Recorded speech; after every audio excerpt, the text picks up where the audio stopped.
Hello, and welcome to this week's Glasstire Top Five. It is the week of July. What is it going to be? The 30th, 2020. I am Christina Rees. And I'm Christopher Blay. So, Christopher, this week, I like this one. This is a little more fun than some that we've done recently, although we've done some fun ones. Is our favorite contemporary Texas flavored artworks.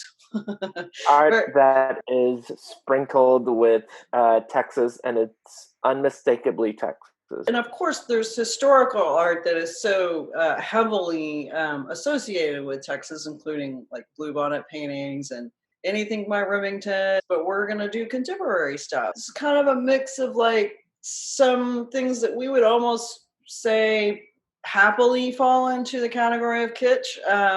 I don't even know that the artist would have a problem with that. And also some slightly more serious or political work. So it's kind of a mishmash, and we will jump in. So number 6 on our list this week, and we do have 6 instead of 5, is Joe Barrington, who and he did a giant bull. It's off of Highway 380, it's near Throckmorton, which is where he lives and works. That's his studio, and he's known for doing these very large welded steel sculptures. A lot of them are animals, but this is a 22-foot bull. It's a giant longhorn. It's called the Bridal Bit Bull. It was done in 2011. It was a private commission, and it's on private ranch land, but it's near the highway at 380. You can see it for miles.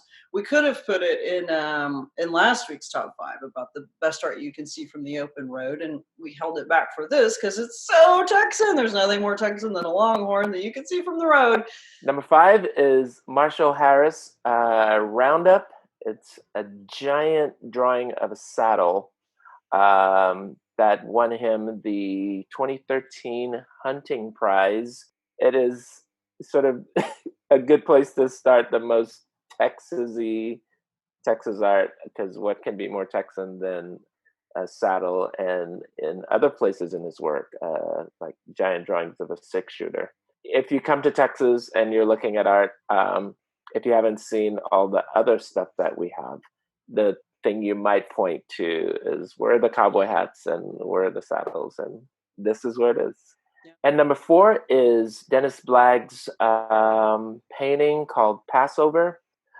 I'm not sure where this landscape image is from, but it's just this vast sprawling West Texas landscape with an ominous sky and just tall grass in the foreground. It's really beautiful, and it's something that you see if you're driving through West Texas before you get to any big city. It's just all this open plain, and that's what he does the best. Like, this is more than flavor. This is actually sort of like main course Texas art. Number 3 on our list is something that came to my attention because Dr. Ruben Cordova wrote about it for us very recently. It's Felix Reyes, San Antonio-based legendary artist, and it's a piece of his that's in the Smithsonian. It is called Instant Genocide. It's from 1971. It's a spray paint can that's decorated like a Texas flag, and it really is about the kind of systemic violence of authorities against Black and brown bodies dating back to 1970, 71, 72, what he was seeing in South Texas as well as in California. It is a very political piece. He was a founder of Consafo, and I will get to more of that in just a second with another pick of ours. But this is a great image, and because it's got a Texas flag on it, because it is about the oppression of Texans, and because it's timely, and it's striking, it just seemed like it is a quintessentially Texan work, and sometimes political pieces can be exactly that. Yeah, and that sort of theme is just all over in contemporary Texas art right now, so it's not an unusual pick.